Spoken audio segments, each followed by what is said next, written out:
Nous devions donc partir pour éviter la déportation de nos parents. C'est le 18 février 1943. Mais le cœur gros. Et comme pendant 2-3 ans, nous avions déjà lutté d'une façon ou d'une autre contre cet ennemi qui nous oppressait, dans la nuit du 17 au 18, toute la jeunesse d'Henri Doff a traversé le village en chantant la Marseillaise et d'autres chansons françaises accompagnées de musiciens.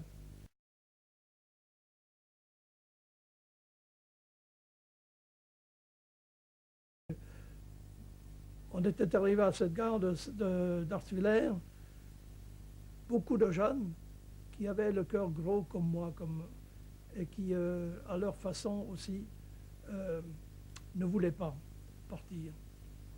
Et c'est là que la révolte a commencé. Nous avons commencé à inscrire sur les valises. Moi, j'avais de la craie. Mon camarade Isaac de Henri Doff avait également de la craie. On avait commencé à inscrire sur les valises « Ist deine Reise jetzt notwendig für den Sieg ?» Cela veut dire « Est-ce que ton voyage est nécessaire pour la victoire ?» Pourquoi cette inscription? Parce que c'était une inscription énorme qui avait 1 mètre de haut et 10 mètres de large, qui se trouvait sur toutes les gares de l'époque, sur toutes les gares allemandes.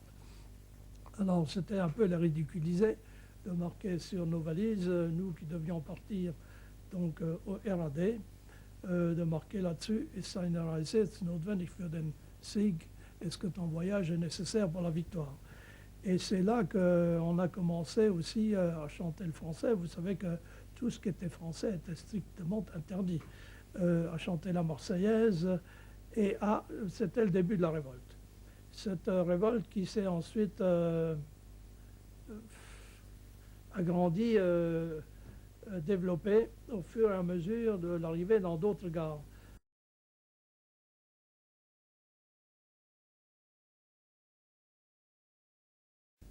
Toute une jeunesse qui était réunie là, ça devait être 800. Enfin, il y en a à peu près, selon ce qu'on a appris par la suite, il y en a à peu près 200 qui ne sont pas venus, qui, pour une raison ou une autre, se sont ou portés malades, ou fait opérer, ou ont réussi à se sauver. Mais enfin, sur ce quai de la gare de Sarrebourg, il y avait 600 personnes. 600 jeunes appelés, plus peut-être autant de personnes qui les avaient accompagnés. L'un une fiancée, l'autre une sœur, l'autre un frère. Et c'est là que j'ai entonné une Marseillaise qui a été la Marseillaise certainement la plus retentissante qui n'a jamais été chantée à Sarrebourg. 1200, 1300 personnes ont hurlé une Marseillaise. La police des chemins de fer, les gens responsables du convoi ont disparu dans l'eau, dans la masse, parce que personne n'a pu rien faire. Le train n'a pas démarré. Les gens rentraient, sortaient. Quand ils sifflaient pour démarrer, d'autres qui sortaient. Et puis finalement, après un long moment, ce train est parti et les premières vitres commençaient à voler en éclats.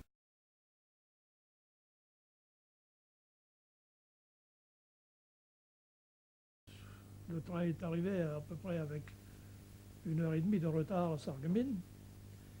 Et nous étions alors tellement bien lancés que personnellement, je pensais qu'on pouvait entraîner derrière nous la population de Sarreguemines et continuer cette révolte à travers la ville.